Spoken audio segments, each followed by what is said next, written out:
హిమాచల్ ప్రదేశ్‌లో చలేమో చంపేస్తుంది. అంటే ఇప్పుడు మనం ఇంట్లో ఏసీ పెట్టుకొని 14 డిగ్రీస్, 15 డిగ్రీస్ పెట్టుకొని ఉంటే ఎలా ఉంటుందో అలా ఉంటుంది ఇక్కడ.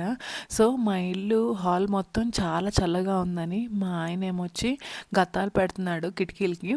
గత్తాలంటే ఇప్పుడు క్యాంటీన్‌లో మనకి బాక్సెస్ ఉంటాయి కదా! అక్కడికి వెళ్లి తీసుకొనొచ్చి అవన్నీ నీట్‌గా కట్ చేసి కిటికీలన్నిటికీ ఇవన్నీ అంటిస్తున్నాడు. సో దట్ మనకి ఇంట్లో చలి ఉండదనేసి.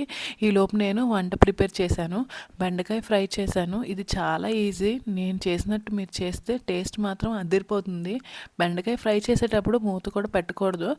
పెడితే జిగురు జిగురుగా అయిపోతుంది. ఫ్రై మొత్తం మనం మూత తీసి ఫ్రై చేసుకుంటే చాలా టేస్టీగా ఉంటుంది. లాస్ట్‌లో వేయించిన శనగ పలుకుల్లో కారం వేసి ఈ ఫ్రైలో వేస్తే ఇంకా వేడి వేడి అన్నంలో తింటే అద్దిరిపోతుంది. నోరు చేదు ఉన్న వాళ్ళకి కూడా చాలా టేస్టీగా అనిపిస్తుంది. నా వీడియో నచ్చితే సబ్స్క్రైబ్ చేసుకోండి. బాయ్.